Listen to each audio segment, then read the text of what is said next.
Dan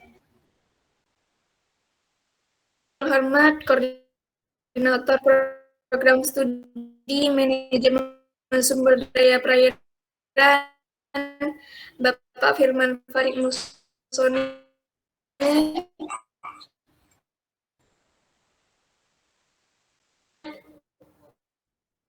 pemateri pada pagi hari ini yakni Profesor Dr.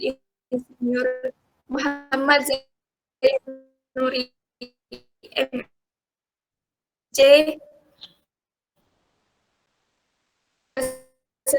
MBKM Riset dan serta pula kepada para peserta ini.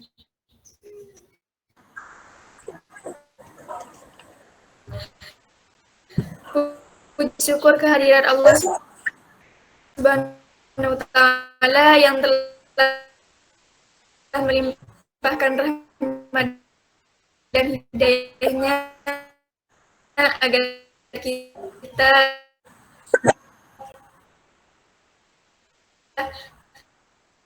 dapat bersuara dalam keadaan sehat walafiat. Selawat salam semoga tetap tercurah limpahkan kepada Nabi besar Muhammad sallallahu alaihi wasallam.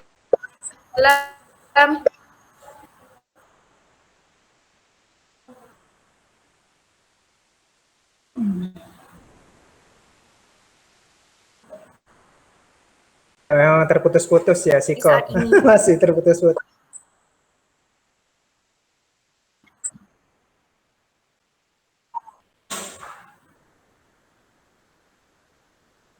Silakan dilanjutkan.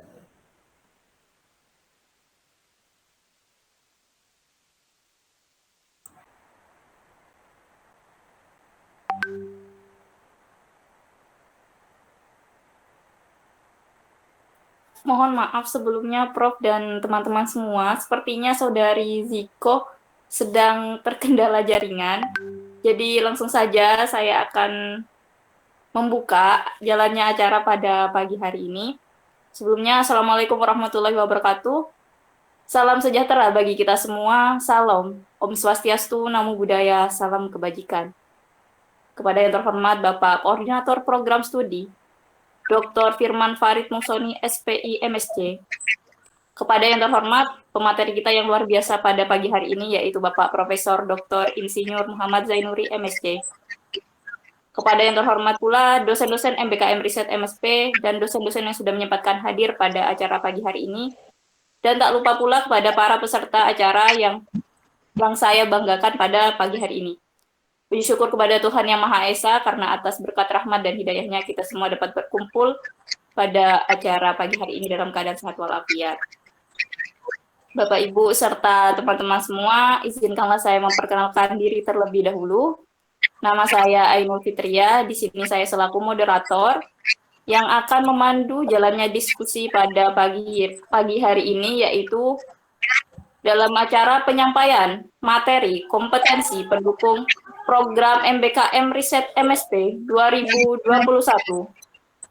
Yang materi pada hari ini akan diisi oleh Profesor Dr. Insinyur Muhammad Zainuri, MSc. Sebelum itu, untuk penyampaian materi kompetensi pendukung program MBKM Riset MSP 2021 ini akan dilakukan secara berkala dengan materi berbeda, namun tetap berkaitan tentang penelitian. Sebelum menginjak pada acara inti, yaitu penyampaian materi yang akan disampaikan oleh Prof, saya membacakan CV dari kita pada pagi hari ini. Lengkap, Profesor Dr. Insinyur Muhammad Zainuri, MSc, nasional, guru besar Madya, lahir Sumeneb 12 Maret 1961, Jalan Raya Telang, PO Box 2 Kamal, Bangkalan. telah dihasilkan S1 sebanyak 205 orang, 13 orang, dan S3.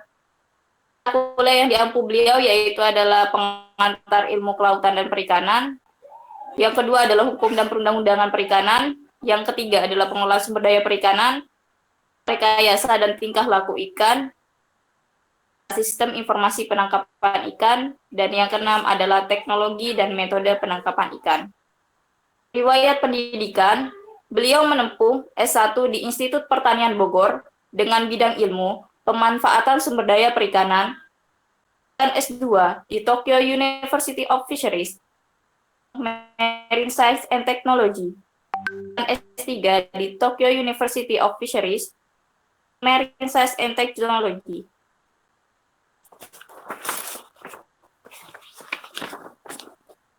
Penelitian beliau dalam 5 tahun terakhir ini adalah dilakukan pada tahun 2021, yaitu sebaran tingkat kematangan gona TKG ikan layang di perairan Pasongsongan Kabupaten Sumeneb. Ini penelitian yang tidak dapat saya sebutkan satu persatu. Kemudian pengalaman pengabdian kepada masyarakat yang beliau laksanakan dalam 5 tahun terakhir ini, yaitu salah satunya sosialisasi Peraturan Menteri Pariwisata dan Ekonomi Kreatif nomor 5 tahun 2020 tentang pedoman pengelolaan sampah plastik di destinasi wisata bahari. Publikasi artikel ilmiah dalam jurnal yang beliau lakukan dalam 5 tahun terakhir ini salah satunya yaitu Nila Oreochromis niloticus dan ikan lele Clarias sp pada fase rigor mortis. Kemudian di pemakalan seminar ilmiah atau oral presentation dalam 5 tahun terakhir ini, webinar Munas Indo dan kemudian webinar HKTI Jatim. Dan masih banyak sekali prestasi-prestasi beliau yang tidak dapat saya bacakan satu persatu. Mungkin langsung saja karena teman-teman di sini pastinya sudah menunggu sekali penyampaian materi yang akan disampaikan oleh Profesor Dr. Insinyur Muhammad Zainuri MSc. Langsung saja saya serahkan kepada Prof. Bagaimana Prof? Apakah sudah siap? Terima kasih. Assalamualaikum warahmatullahi wabarakatuh. Waalaikumsalam warahmatullahi wabarakatuh. Saya coba upload dulu materinya ya. Oke, Prof.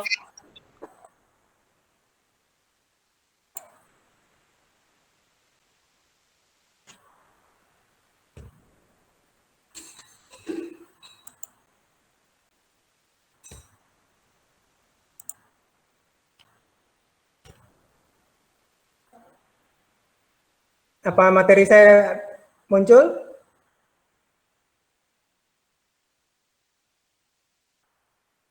Belum, Prof.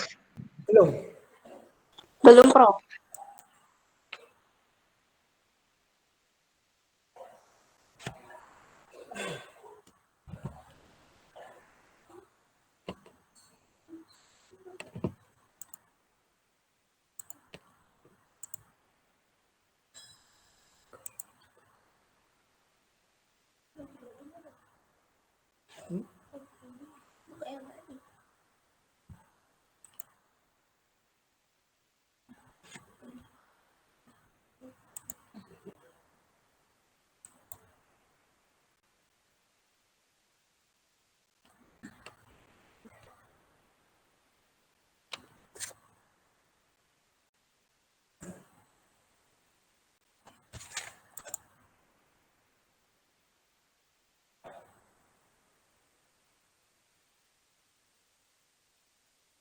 Belum muncul?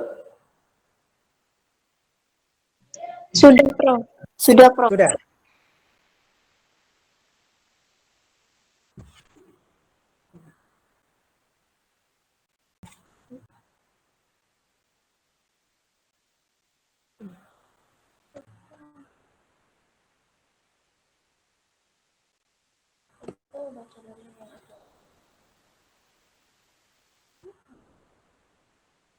Sebentar ya.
Muncul nggak? Sudah, Prof. Sudah muncul. Oke, terima kasih. Assalamualaikum warahmatullahi wabarakatuh. Waalaikumsalam warahmatullahi wabarakatuh. Mohon maaf ini dalam kondisi yang kurang baik ya, karena kebetulan tadi malam saya kedatangan tamunya air, banjir, jadi kaki saya ini sebenarnya terendam banjir. Karena kalau saya pindah ke atas penuh dengan barang di atas, jadi saya tetap di bawah saja untuk melanjutkan acara ini. Jangan sampai tidak jalan. Oke, saya kebagian materi di identifikasi dan rumusan masalah. Ini sebenarnya materi ini hanya mengingatkan saja, terutama Anda yang ikut dalam penelitian, karena Anda sudah sering melakukan penelitian walaupun kecil-kecilan atau praktikum ya, dalam bentuk praktikum misalnya, dan membuat laporan dan sebagainya. Mungkin terakhir yang masih hangat itu PKL ya, PKL membuat laporannya. Saya yakin yang ikut program MBKM penelitian ini PKL-nya sudah jalan gitu ya. Jadi ini hanya sebagai refreshing saja, mengingatkan saja kepada Anda, sehingga nanti dalam perjalanannya mengikuti penelitian bersama dosen itu bisa nyambung ya, jadi tidak terlalu terjadi gap wawasan antara mahasiswa dengan dosennya. Jadi saya mulai saja.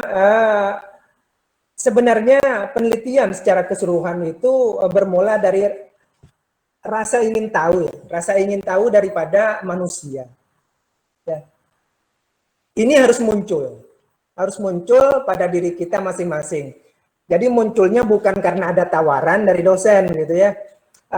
Tawaran dari dosen itu hanya pada konteks temanya. Temanya apa? Tapi rasa ingin tahunya setelah mengetahui tema itu yang harus muncul. Munculnya itu tentunya dengan pertanyaan-pertanyaan ini. Nah, pertanyaan-pertanyaan itu harus ada di kepala kita. Kalau kita lihat di sini, awal dari pertanyaan itu bisa diawali dari 5W dan 1H, yaitu di mana, kapan, apa, mengapa, siapa, dan bagaimana. Itu harus mulai dari situ. Jadi kalau pertanyaannya ini tidak muncul, berarti rasa ingin tahu Anda itu tidak ada. Kalau rasa ingin tahu Anda tidak ada, sebenarnya penelitian itu tidak bisa berjalan dengan baik. Ya. Tidak bisa berjalan dengan baik, dan artinya penelitian itu harus mengikutkan bukan hanya pikiran, tapi hati kita.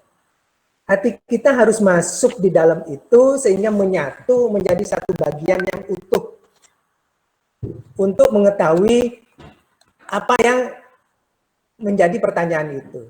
Sehingga pertanyaan ini memang nantinya harus dijawab tentunya dengan penelitian-penelitian itu, ya. Penelitian-penelitian itu. Nah, jawaban ini secara terstruktur dan sebagainya nanti setelah terkumpul dan juga tergabung dengan referensi dari peneliti-peneliti lain yang juga mempunyai konteks yang sama, topik yang sama, topik yang bersinggungan, maka diharapkan akan menjadi satu pengetahuan. Jadi penelitian untuk menjadi suatu pengetahuan itu langkahnya panjang sekali. Tidak serta-merta kita penelitian langsung menjadi ilmu pengetahuan. Itu hanya baru pada tingkatan informasi. Ilmu pengetahuan ini perlu kajian yang menyeluruh, lain juga yang mendukung, perlu waktu, perlu diuji dengan waktu, perlu diuji dengan ruang, di mana dan bagaimana. Nah, itu baru menjadi satu pengetahuan. Jadi pengetahuan yang diharapkan adalah pengetahuan yang benar. Artinya kebenaran itu ada dalam pengetahuan itu. Jadi pengetahuan itu adalah sesuatu yang benar. Jadi bukan sesuatu yang bohong ya. Makanya seringkali kita mendapatkan atau mendengarkan bahwa seorang peneliti atau itu boleh salah tapi tidak boleh bohong. Nah, itu yang pertama gitu ya, kunci pertama. Jadi kalau kita lihat penelitian itu ada dua unsur. Penelitian ilmiah itu pengamatan dan yang kedua adalah nalar. Nah, pengamatan berarti ada yang diamati. Ya, ada yang diamati. Nah, saya katakan tadi bahwa dengan Anda mengamati, yang diamati itu dicatat dengan apa adanya. Tidak boleh ada rekayasa. Ya, tidak boleh ada rekayasa sehingga menyebabkan yang diamati itu akan tidak benar lagi. Ya. Kemudian dilanjutkan dengan nalar. Jadi kembali lagi saya katakan tadi, pertanyaan-pertanyaan yang muncul itu akan memunculkan penalaran dari kita. Ya. Kalau pertanyaan tidak ada, apalagi yang mau dinalarkan? Ya. Tidak ada. Makanya konteksnya di penelitian ilmiah itu secara garis besar itu ada dua. Jadi pengamatan dan nalar. Nah, secara umum saya katakan di sini bahwa penelitian ilmiah adalah aktivitas yang harus dilakukan oleh makhluk cerdas. Makanya di sini ada nalar. Nalar yang cerdas sehingga nalarnya itu terstruktur dan fokus terhadap satu proses. Saya katakan tadi, penelitian itu adalah satu proses, ya. Satu proses atau objek. Dengan maksud merasakan. Merasakan itu tentunya dengan hati ya. Dengan hati. Dan kemudian memahami pengetahuan dari sebuah fenomena. Jadi apa yang Anda lihat bagian dari fenomena berdasarkan pengetahuan dan gagasan yang sudah diketahui sebelumnya. Bisa saja diketahui sebelumnya berdasarkan kepada referensi yang Anda baca, kemudian dari wawancara, dari teman, dari dosen dan sebagainya, itu bisa saja dari situ, atau dari intuisi Anda. Ya, dari intuisi Anda. Untuk mendapatkan informasi yang dibutuhkan untuk melanjutkan suatu penelitian. Ya. Jadi di sini ada istilah dibutuhkan. Penelitian itu, informasi itu dibutuhkan. Ya. Makanya penelitian hendaknya bukan yang sekarang mungkin diminta oleh dosen itu adalah bagian daripada penelitiannya dosen, itu bagian yang dibutuhkan sebenarnya, bukan untuk masyarakat, dibutuhkan untuk lingkungan, ya, dibutuhkan untuk pengetahuan. Sebenarnya saja yang penting saya bikin judul, saya bikin topik, itu yang harus dipahami. Lanjutkan suatu penelitian. Jadi penelitian itu tidak pernah berhenti. Selama ada kebutuhan dari manusia, selama ada proses alam itu menuju keseimbangan, maka penelitian itu tetap ada. Tetap dilanjutkan. Makanya jangan khawatir bahwa penelitian saya sudah diteliti sebelumnya. Tidak masalah.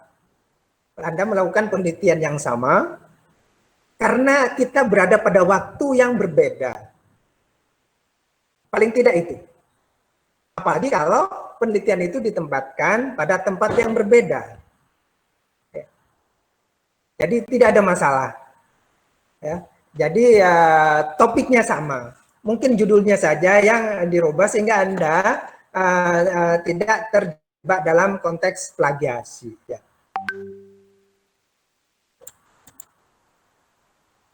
Jadi penelitian itu memegang untuk memperoleh pengetahuan baru dalam memecahkan masalah. Manusia hidup dengan masalah. Jadi tidak ada manusia yang tidak punya masalah dalam hidupnya. Makanya penelitian akan terus berlanjut karena manusia harus hidup, alam itu tetap harus lestari dan ada untuk kita semua. Kerja memecahkan masalah akan sangat berbeda antara seorang ilmuwan dan seorang awam. Makanya saya katakan tadi di awal, untuk makhluk yang cerdas seperti Anda itu, ya, ini diharapkan bisa memecahkan masalah untuk orang banyak termasuk orang yang awam. Kalau ilmuwan itu selalu menempatkan logika dan menghindarkan diri dari pertimbangan subjektif. Pertimbangan subjektif dalam artian ada keinginan dari kita untuk merubah misalnya informasi yang ada. Itu hindarkan. Jadi data informasi yang ada itu benar-benar murni adanya. Jangan sampai ada keinginan dari Anda masuk ke dalam data itu ya. Jadi data itu apa adanya. Kecuali nanti pada konteks menganalisa ya. Kerja memecahkan masalah bagi orang awam dilandasi oleh pandangan perorangan, itu yang subjektif saya katakan tadi, ataupun dengan apa yang dianggap masuk akal oleh banyak orang. Jadi belum tentu yang dianggap masuk akal oleh banyak orang itu sesuatu yang benar. Belum tentu. Makanya pengetahuan itu landasannya adalah kebenaran. Bukan banyaknya orang yang menganggap sesuatu itu benar. Ya. Jadi Mohon maaf, Prof. ya, PPT-nya tidak jalan, Prof. tidak jalan. Tidak jalan. Mungkin di slideshow, Prof. Oke, bentar ya.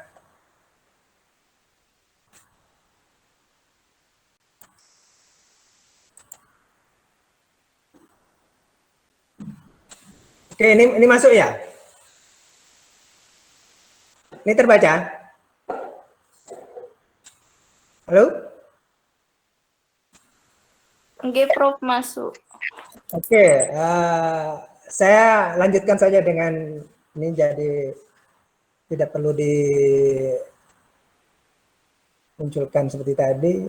Jadi saya masuk ke identifikasi masalah. Apa itu identifikasi masalah? Identifikasi masalah adalah proses dan hasil pengenalan masalah atau inventarisasi masalah. Kemudian mendefinisikan masalah yang ada dan membuat permasalahan tersebut dapat diukur dan diuji. Ini yang penting. Ya.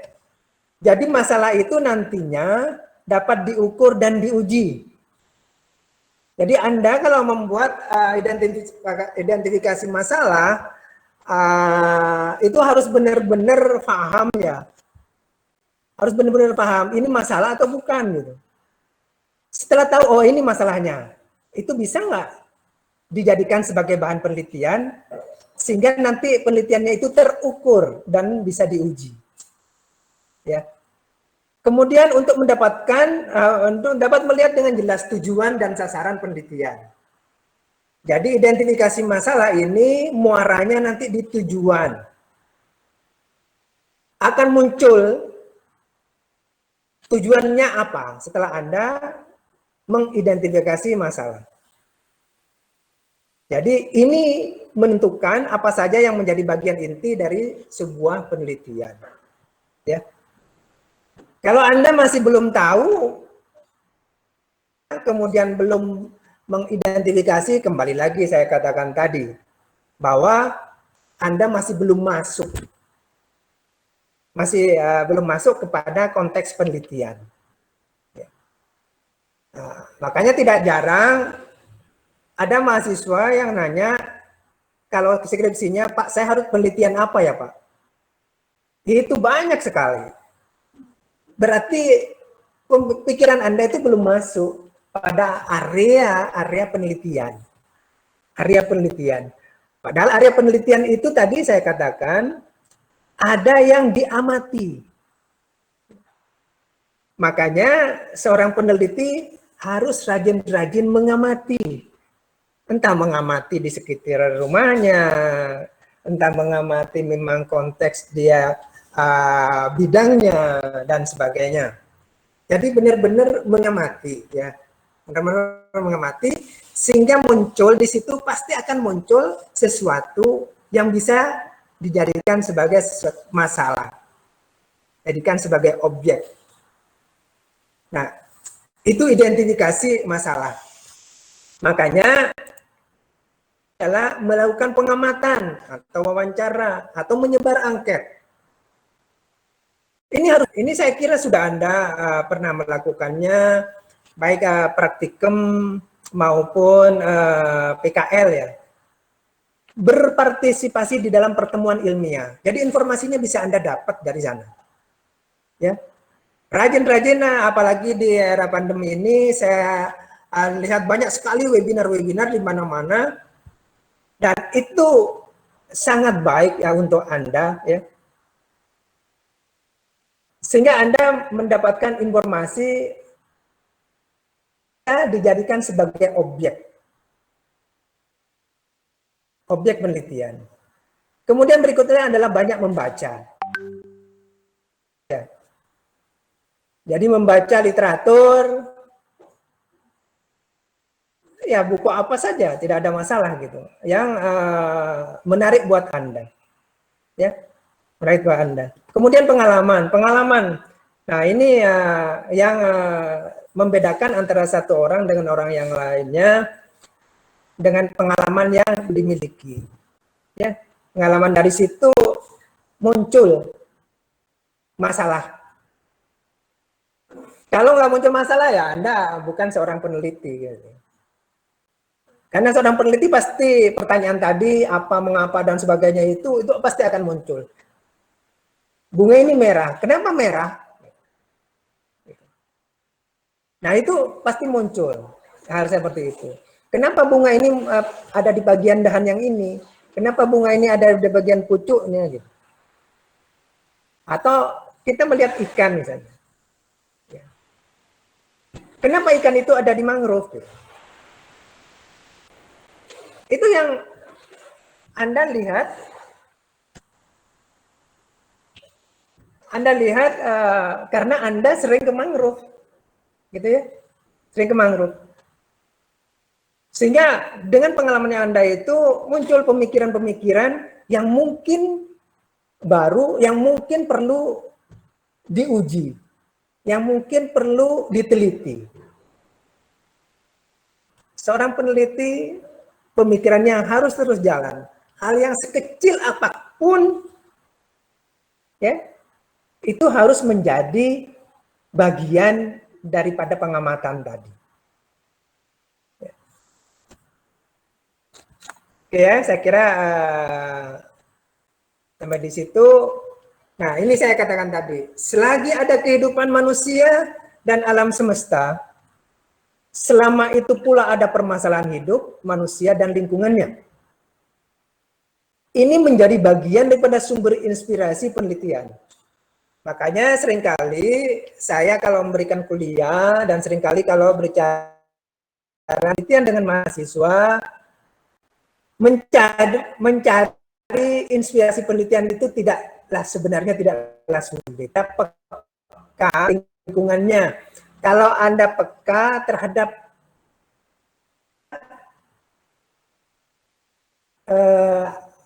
menurut Anda itu tertarik untuk diungkap. Saya katakan tadi, tidak ada manusia yang tidak mempunyai masalah. Dan itu sumber inspirasi. Apalagi lingkungan saat ini. Ya, lingkungan saat ini, contohnya misalnya perubahan lingkungan yang terbaru dengan pandemi. Bagaimana kondisi perikanan dalam konteks pandemi ini, entah itu pemasarannya, entah itu kegiatan nelayannya dan sebagainya, itu menjadi sumber inspirasi. Ya. Jadi itu bisa menjadi satu tema penelitian. Dan tema penelitian nantinya akan diperhalus ya, dibuat satu kalimat menjadi judul penelitian. Makanya saya katakan tadi, dengan Anda mengetahui permasalahan, entah itu permasalahan manusianya, entah itu permasalahan lingkungannya itu sangat luas, ya. Jangan berpikir Anda untuk berbuat sesuatu yang tidak benar. Makanya saya ingatkan di sini, peneliti itu boleh salah, tapi tidak boleh bohong, tidak boleh, ya, jangan sampai itu terjadi. Ya. Jadi apa adanya. Karena tidak jarang mahasiswa juga karena ingin gampangnya, misalnya ngambil punya temannya, ya, itu sesuatu yang tidak benar. Itu meskipun tidak bohong, tapi perbuatan yang kurang baik untuk konteks penelitian. Yang nantinya disebarkan dalam konteks juga yang tidak benar, jadi hoax itu ya. Jadi seperti itu.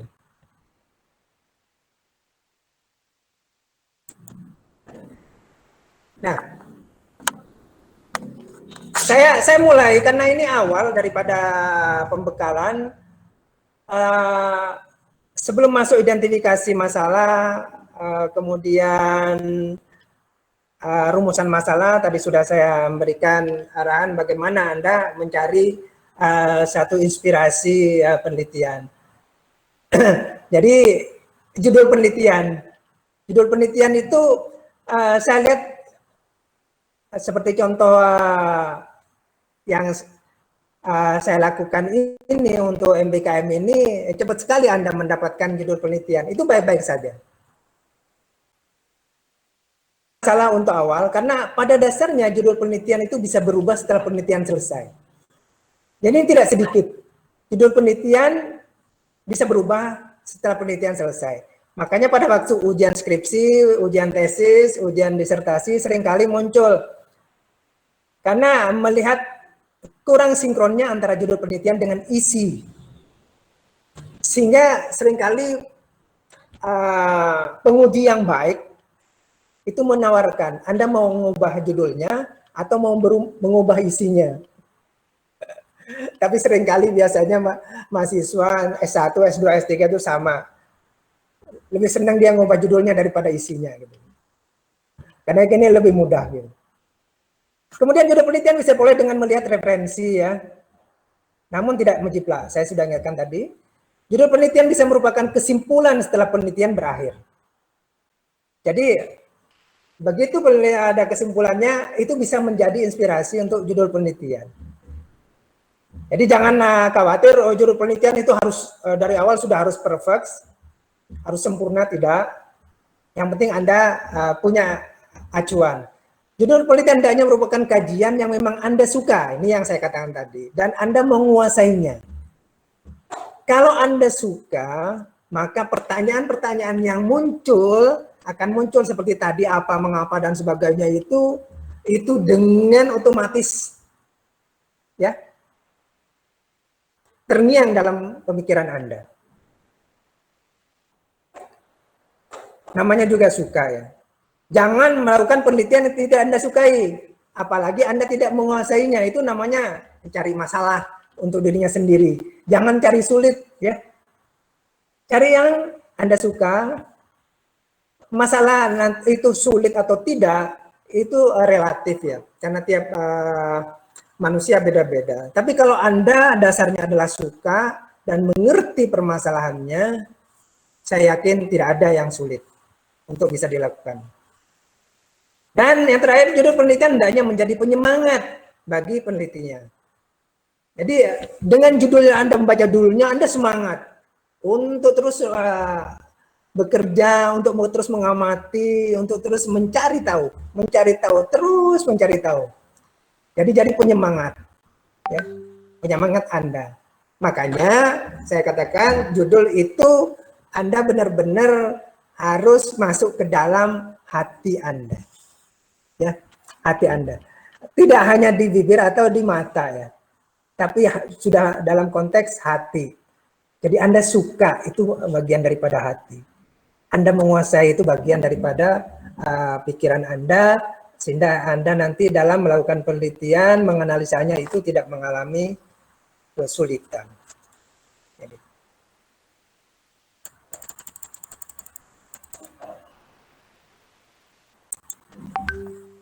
Kemudian latar belakang ya, latar belakang. Nah seringkali ini latar belakang yang Anda bikin, mahasiswa bikin, banyak mengcopy ya, banyak mengcopy dari laporan orang lain. Ya. Jadi latar belakang ini harus Anda benar-benar menunjukkan bahwa penelitian itu perlu dilakukan. Ya. Karena di situ ada masalah yang muncul. Anda baca, ada suatu masalah yang perlu Anda teliti. Anda baca berbagai literatur. Kemudian Anda lihat di lapangan. Oh, ini ada sesuatu yang perlu saya teliti. Latar belakangnya apa? Ya. Jadi latar belakang itu adalah uraian hal yang menyebabkan perlunya dilakukan penelitian. Jangan hanya kalimat terakhir, sebelum-sebelumnya itu kalimatnya biasa-biasa saja.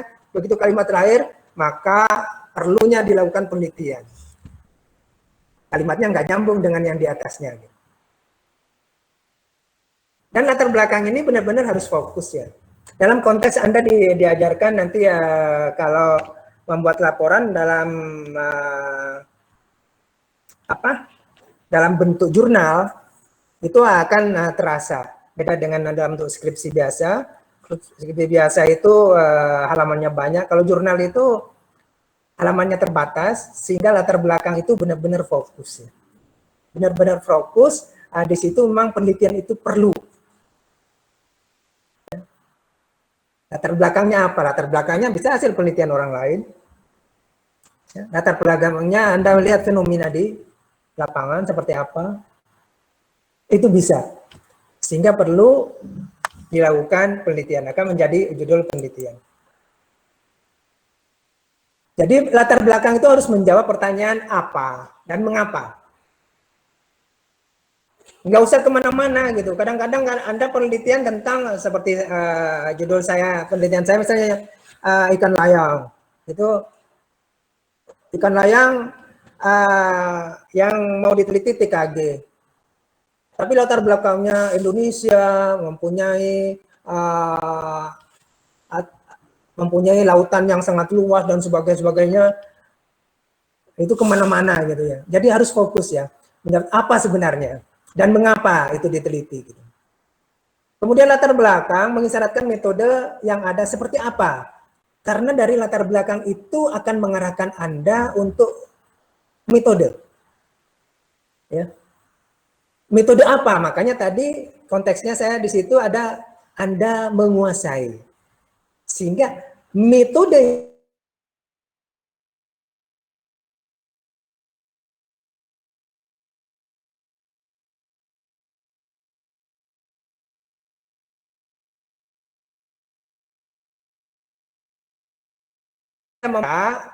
literatur orang lain bisa melihat kelebihan dan kekurangan metode yang ada itu seperti apa.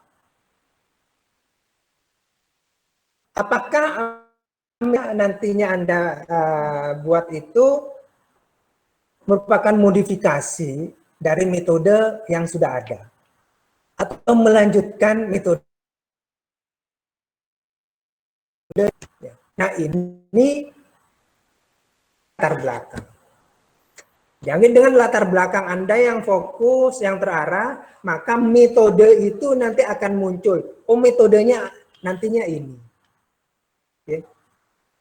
Yang tidak kalah pentingnya, latar belakang itu mengisyaratkan solusi yang bisa diberikan atas jawaban dari pertanyaan mengapa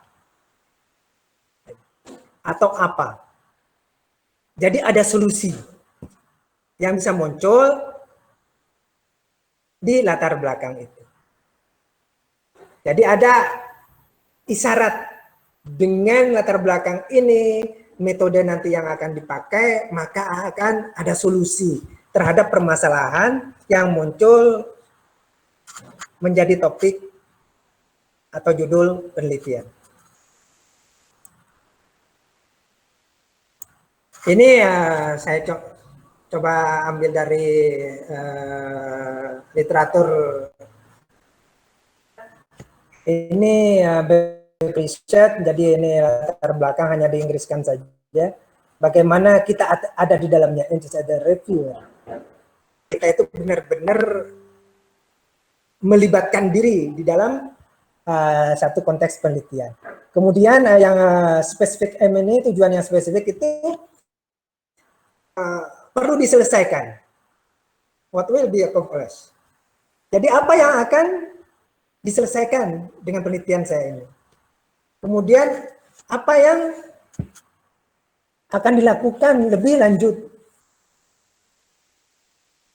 Mengapa ini itu penting? Ya, itu yang harus saya kira ini sudah kita bahas tadi. Hanya ini dalam konteks bahasa Inggris saja. Oke, yang ini yang slide terakhir, enggak banyak mungkin yang saya ini kan. Jadi tadi sudah ada latar belakang, ada perumusan masalah. Nah, ini perumusan masalah. Identifikasi masalah sudah selesai. Perumusan masalah itu apa? Perumusan masalah itu penjelasan dan atau alasan mengapa masalah atau pertanyaan penelitian diteliti itu penting dan menarik untuk diteliti. Itu perumusan masalah. Ya. Misalnya masalah plankton. Apa plankton itu memang penting untuk diteliti? Ya. Itu harus ditanyakan pada diri kita sendiri. Dan itu menarik untuk diteliti. Menarik dalam artian, apakah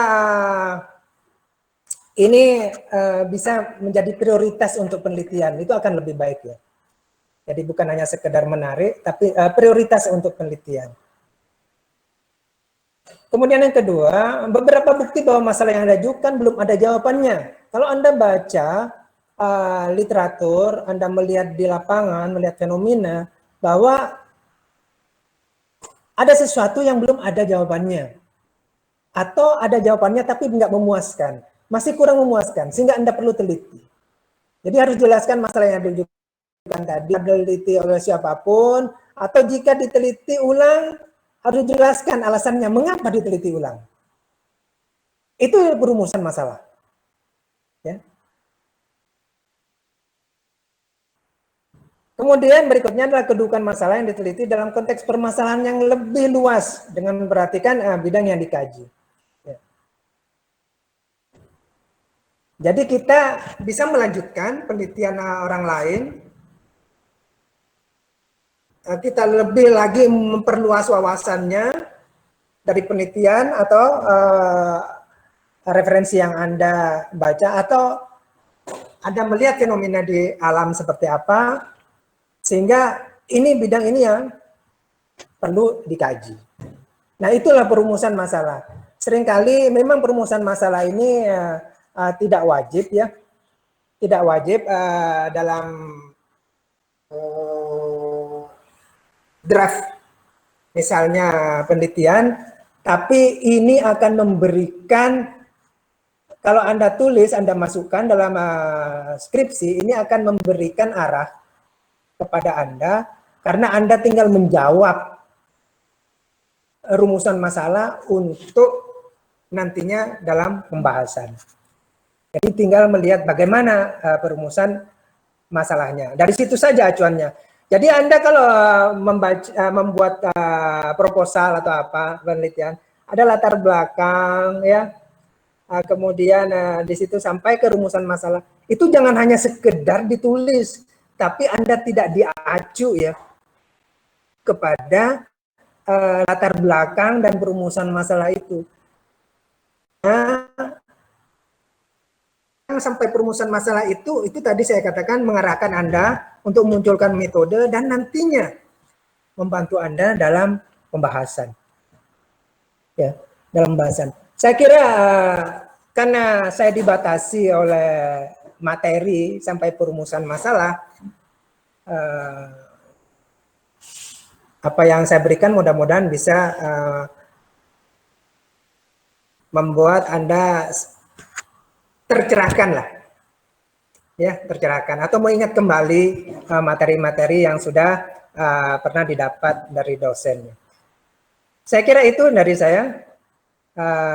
Kurang lebihnya mohon maaf, saya kembalikan ke moderator.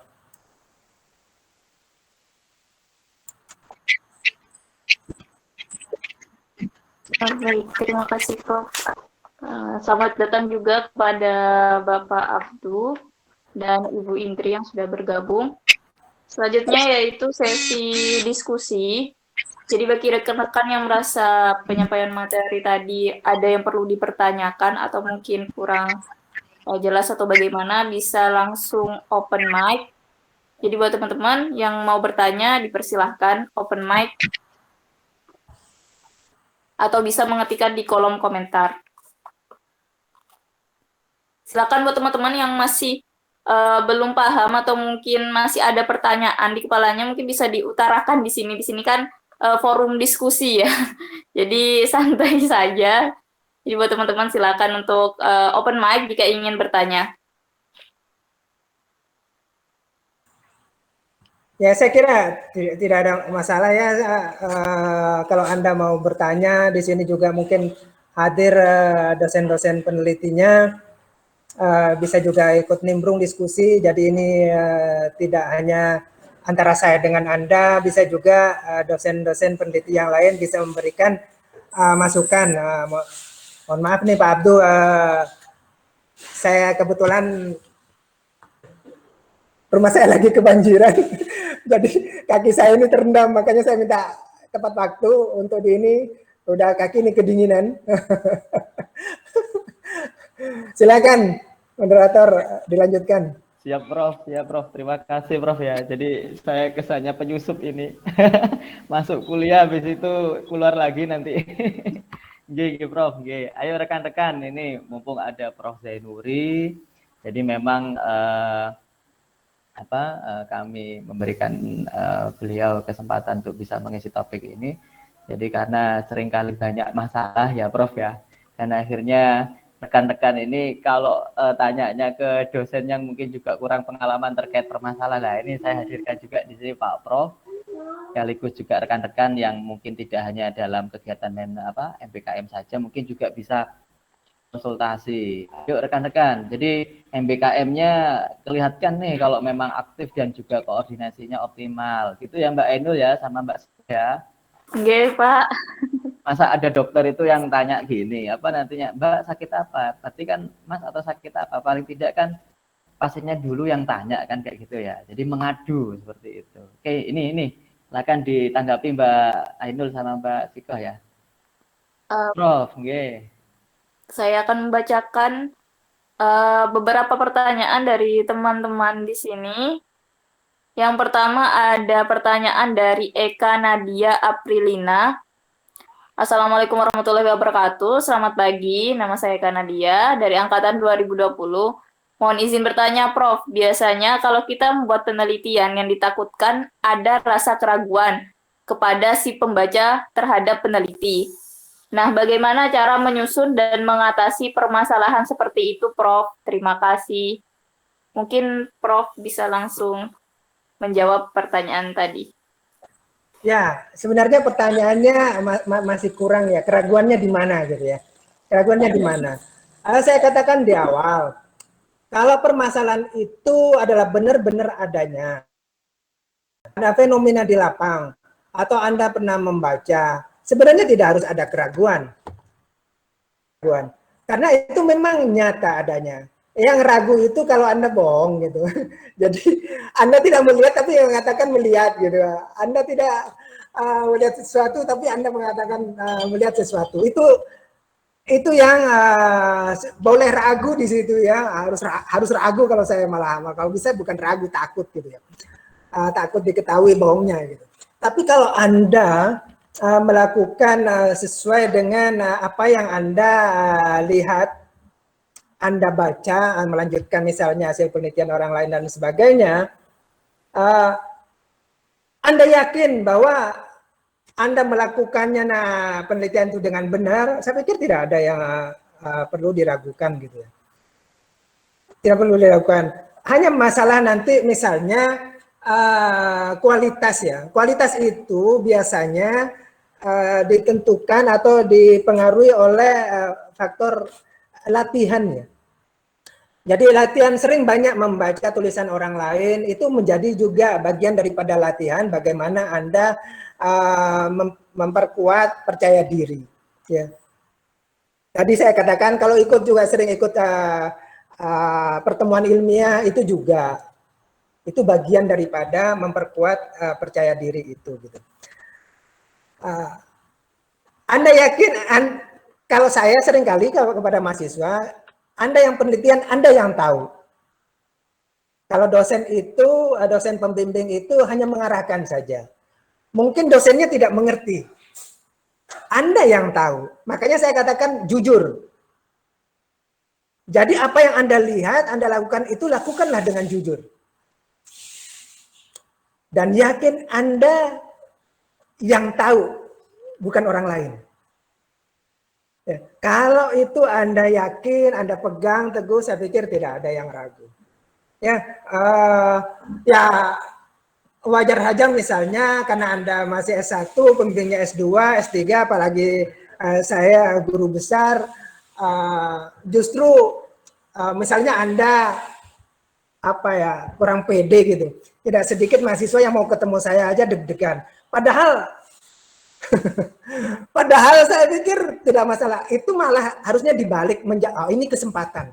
Kesempatan saya untuk minta arahan, kesempatan saya untuk menambah wawasan dari pembimbing.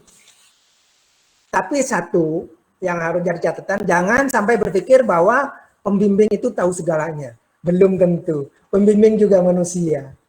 Ya, yang punya keterbatasan. Yang tahu segalanya itu hanya Tuhan saja. Gitu ya. Makanya jangan ragu. Seorang peneliti tidak boleh ragu. Ya. Dan saya yakin kalau di ajaran kita ragu itu kurang dibenarkan ya, kurang dibenarkan. Selama Anda benar, lakukan dengan benar semuanya dalam kebenaran, saya yakin Anda pasti tidak ragu lah. Ya. Itu dari saya. Monggo silakan yang lain, Pak Abdul atau yang lain mau memberikan tambahan jawaban. Ya baik, terima kasih Prof atas penjelasannya sangat luar biasa sekali. Mungkin ada tambahan dari Bapak Abdul atau Ibu Indri mengenai pertanyaan dari Saudari Eka Nadia. Mungkin Pak Abdul ada tambahan? Oke, terima kasih kesempatannya, Prof. Jadi saya lebih kepada menyetujui ya apa yang telah disampaikan, Prof. Jadi gini rekan-rekan, kalau rekan-rekan dan kami ya istilahnya Pak Abdul juga masih sering lah istilahnya dengan rumusan masalah dengan masalah itu seringkali kalau memang tidak membaca ya. Akhirnya kita ragu, ini benar enggak rumah saya rumusan masalah itu perlu saya angkat gitu kan istilahnya.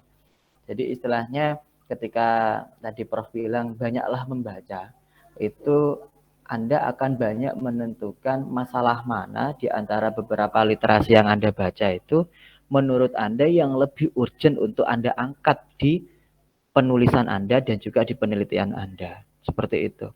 Jadi istilahnya ketika Anda ada beberapa literasi, lalu Anda kombinasikan dengan penelitian yang ingin Anda temukan, mungkin akan jadi satu hasil yang lebih baik gitu kan daripada penelitian sebelumnya. Anda tadi sudah dijelaskan sama Prof.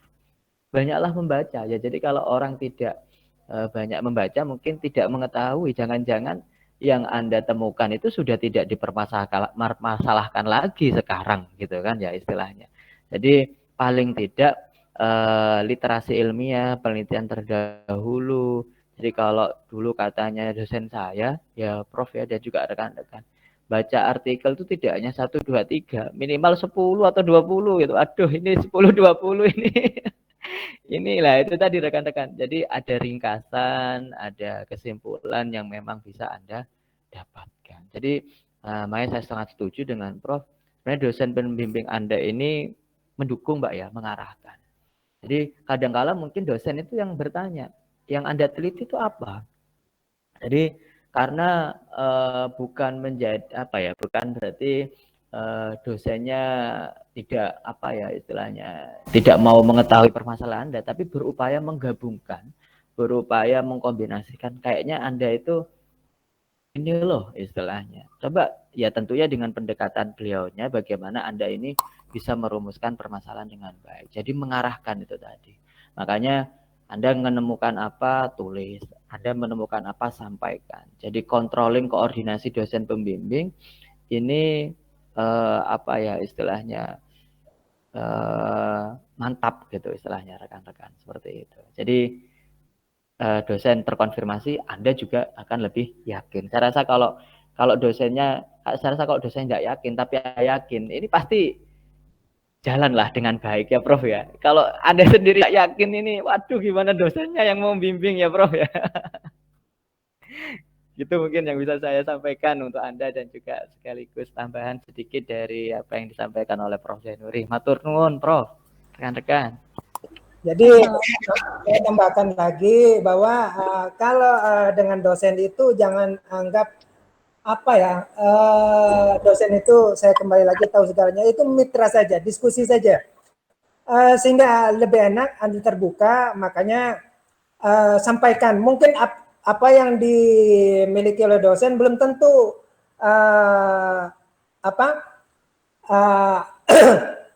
belum tentu cukup untuk Anda gitu. Anda bisa mendapatkan sesuatu yang baru dibandingkan dosennya. Ya. Makanya saya katakan tadi bahwa penelitian itu terikat dengan ruang dan waktu. Mungkin beda lokasi, waktunya berbeda, sehingga ada dinamika di alam itu yang memungkinkan untuk muncul hal-hal baru, di mana dosennya belum tentu tahu sebelumnya. Ya, belum tentu tahu sebelumnya. Makanya sampaikan apa adanya dengan santai saja, tidak usah tegang ketemu dosen. Karena seringkali kalau udah tegang mau ketemu dosen itu semuanya hilang apa yang dipikirkan gitu. Jadi seperti anggap saja seperti mitra ya, teman untuk berdiskusi. Itu saya yakin akan lebih bagus. Karena saya sebagai dosen sudah 37 tahun saya jadi dosen. Saya juga banyak belajar dari Anda. Saya kadang-kadang terinspirasi mau penelitian itu karena diskusi dengan Anda. Saya mendengarkan Anda menyampaikan sesuatu, akhirnya muncul di pemikiran saya, oh ini saya harus penelitian ini. Saya harus penelitian ini. Sama Pak Abdul juga sering. Makanya Pak Abdul sering bicara, oh Prof ini ada-ada saja. Ya itulah kadang-kadang diskusi biasa di jalanan saja bisa jadi bahan penelitian. Ya, hal itu yang harus muncul di Anda dan yakin Anda yang lebih tahu, tapi tidak boleh sombong, itu aja. Silakan, Ainul. Dek, mungkin Baik. bisa ini. Oke, Ibu. Iya. Silakan, Ibu. Terima kasih. Assalamualaikum warahmatullahi wabarakatuh. Waalaikumsalam. Prof. Semuanya, semoga kita tetap sehat-sehat ya. Saya juga merasa sangat tercerahkan ini dari penjelasan Prof dan juga Pak Abdul, sehingga misalkan kita balik saja ini tambahan ketika si rasa keraguan yang nanti akan ditimbulkan pembaca terhadap penelitian kita, nah itu kita bisa jadikan sebagai kekuatan. Nah, bagaimana di sini ini kan kita dalam penelitian itu supaya penelitian kita uh, dibaca atau disitasi itu kan ada publikasi begitu ya. Nah, bagaimana supaya keraguan kita itu hilang? Nah, kita buatlah penelitian kita itu terpublish di media-media atau jurnal-jurnal yang memiliki atau bereputasi atau terakreditasi. Nah, itu kan membuat kita lebih pede nih, wah ternyata jurnal saya diterima di jurnal yang berkelas atau kemudian ternyata banyak yang mensitasi. Nah, itu kan menjadi kekuatan untuk kita akan melakukan penelitian selanjutnya. Sehingga awalnya tadi keraguan-raguan, wah kita penelitian ini dibaca nggak ya, atau orang yang membaca percaya tidak ya. Tapi kalau misalkan penelitian kita itu ada di jurnal yang bergengsi, kemudian disitasi orang, artinya itu kan sudah menjadi sesuatu referensi bagi orang lain gitu ya. Jadi jadikanlah keraguan itu sebagai motivasi kita. Jadi saya juga termotivasi nih dari baca pertanyaannya, kemudian dari penjelasannya Prof. Aduh, terima kasih, ini juga membuat apa ya, lebih open minded lagi. Jadi tidak takut untuk melakukan suatu penelitian seperti itu. Terima kasih. Wassalamualaikum. Anggap aja penelitian, Anda membuat penelitian itu seperti membuat TikTok gitu.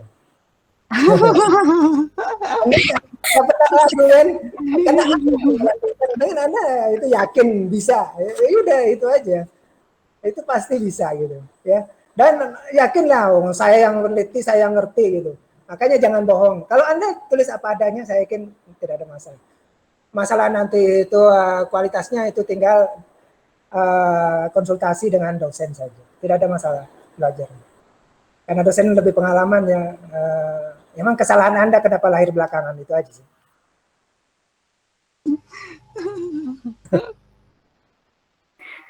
Oke, Prof. Baik, terima kasih. Terima kasih kepada Prof. dan Pak Abdu, juga Ibu Windri atas penjelasannya, sangat luar biasa sekali. Pertanyaan selanjutnya akan saya bacakan. Mbak Inul, mohon izin ya.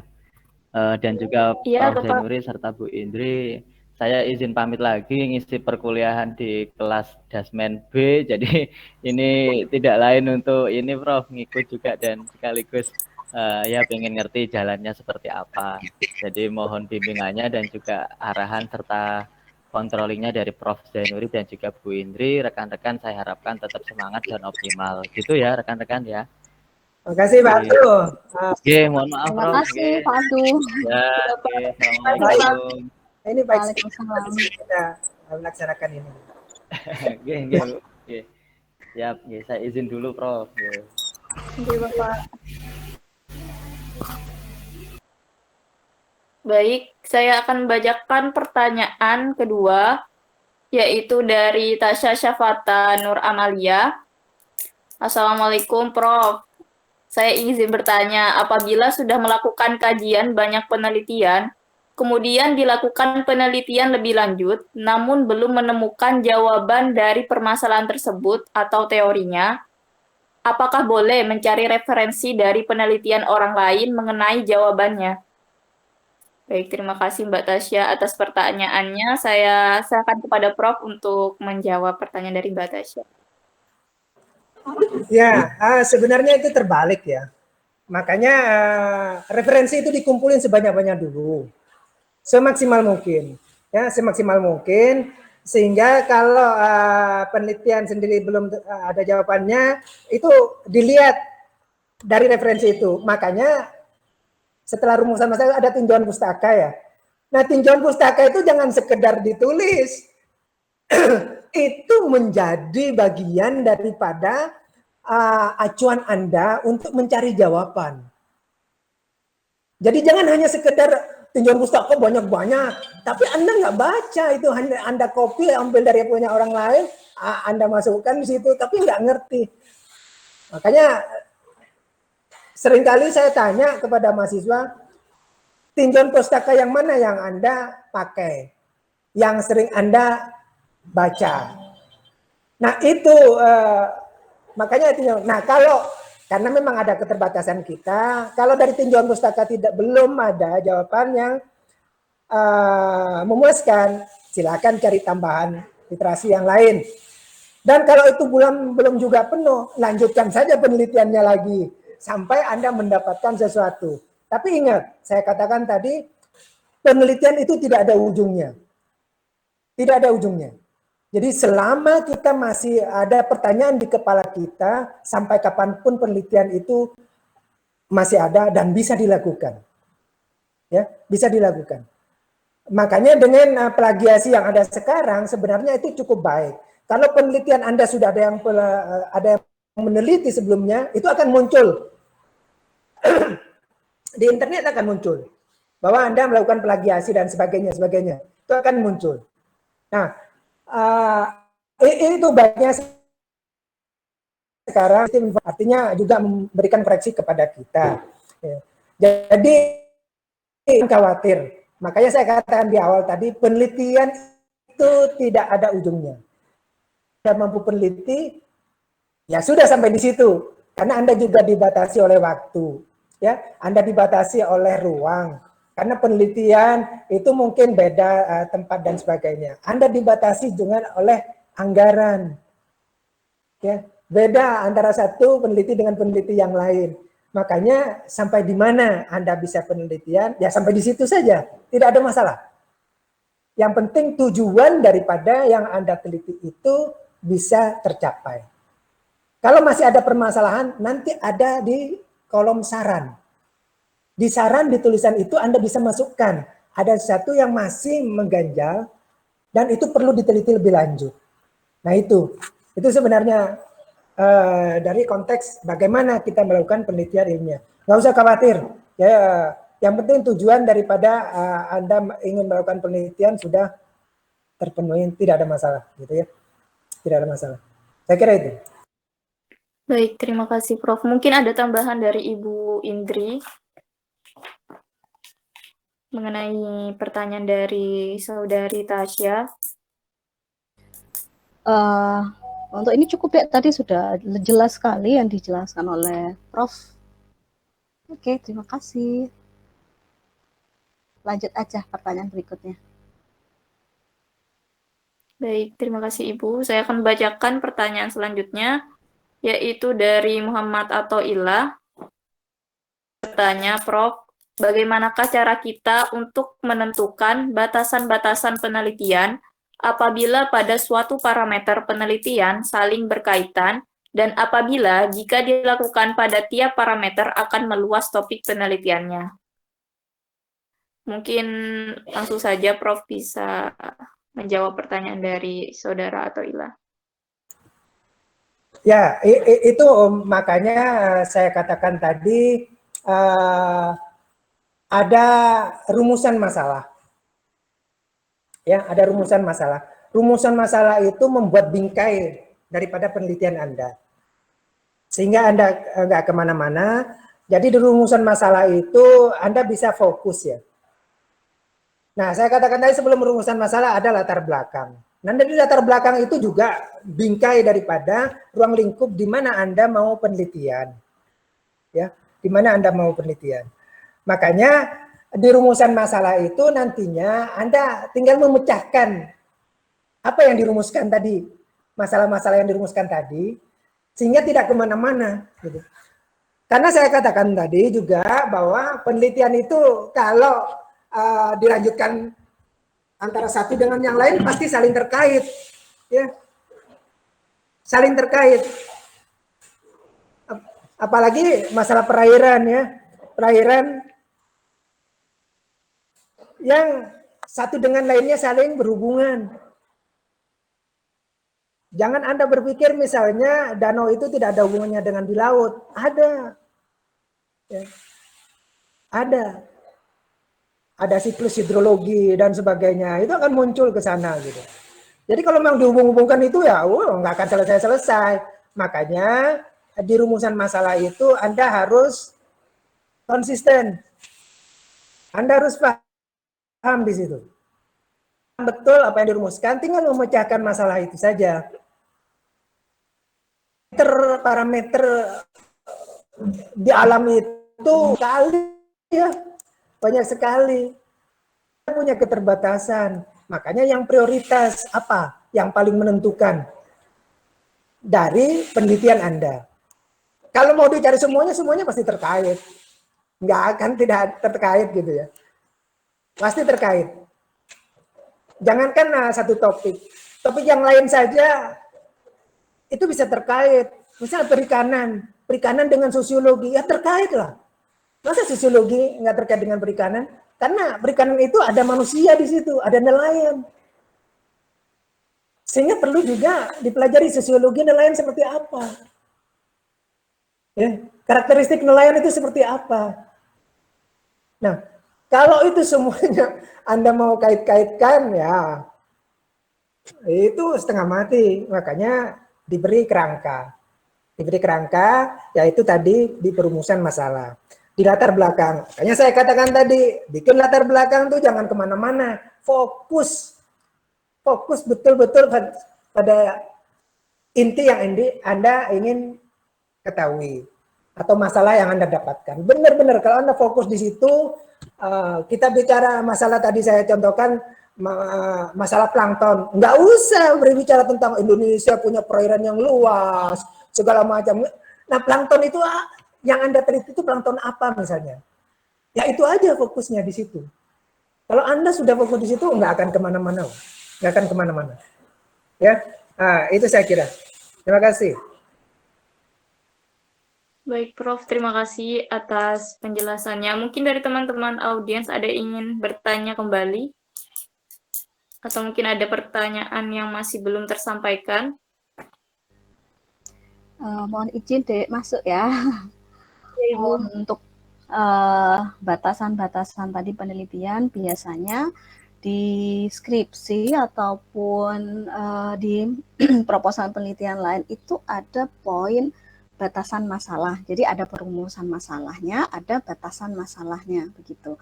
Sehingga di batasan masalah itu yang membuat kita nanti penelitiannya itu tidak kemana-mana. Jadi benar sekali kata Prof itu dalam kehidupan itu kan semuanya seperti siklus ya, sangat saling berhubungan sehingga menentukan perumusannya juga harus lebih spesifik dan juga nanti biasanya juga ada poin di mana di situ menyebutkan batasan masalah. Nah, dari batasan masalah itu kita terbantu, penelitian kita itu tidak kemana-mana, jadi bisa lebih fokus, begitu.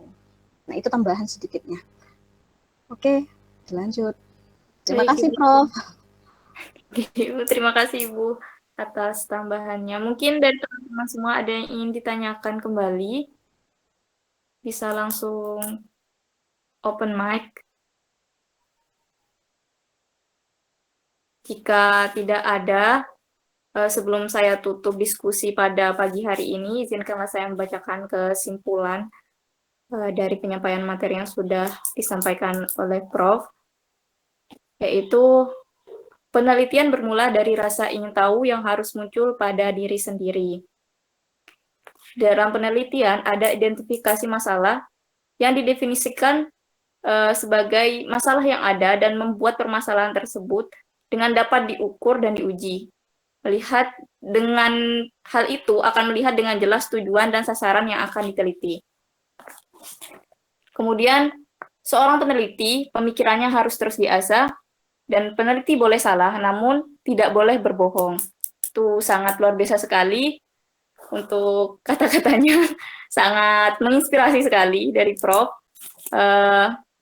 Untuk teman-teman semua, jangan lupa mengisi presensi yang sudah di-share oleh teman-teman panitia di kolom komentar. Langsung saja saya tutup. Terima kasih saya sampaikan kepada Prof atas waktunya yang sangat luar biasa sekali pada pagi hari ini. Saya juga sampaikan terima kasih kepada Ibu yang sudah menyempatkan hadir pada acara pagi hari ini. Dan saya juga berterima kasih kepada teman-teman semua yang sudah meluangkan beberapa jam waktunya di acara ini. Demikian rangkaian acara pada pagi hari ini. Semoga apa yang disampaikan oleh dosen-dosen kita pada pagi hari ini dapat bermanfaat bagi kita, menambah pengetahuan, menambah pengalaman, menambah wawasan untuk teman-teman semua. Saya Ainul Fitria selaku moderator pamit undur diri. Terima kasih. Apabila ada salah kata mohon maaf. Wassalamualaikum warahmatullahi wabarakatuh. Saya serahkan kepada MC yang bertugas. Silakan Saudari Ziko.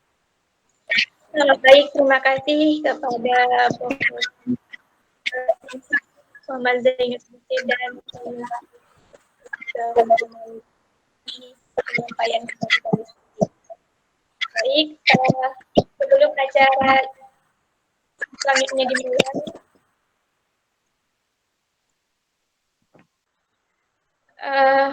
selanjutnya adalah acara penutup.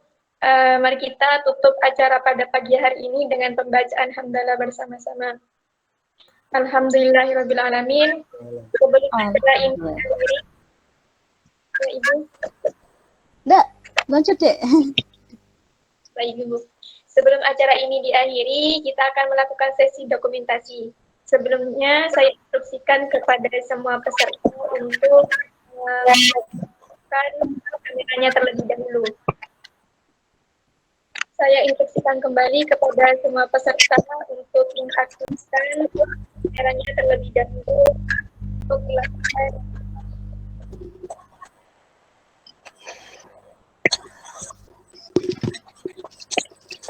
baik. Dokumentasi akan dimulai. Saya hitung dulu 3, 2, 1. Baik, sekali lagi. 3, 2, 1. Baik, terima kasih. Sesi dokumentasi sudah selesai. Demikian acara pada pagi hari ini. Semoga apa yang telah disampaikan semoga dapat bermanfaat bagi kita semua dan tentunya menambahkan dan mewawancari bagi teman-teman yang ingin kita. Saya Wasidatul Syarifah selaku Menteri Sosial Putri, dan mohon maaf apabila terdapat kata-kata yang salah. Sampai jumpa di pertemuan selanjutnya. Wassalamualaikum warahmatullahi wabarakatuh. Waalaikumsalam. Waalaikumsalam warahmatullahi wabarakatuh. Terima kasih, Prof. Terima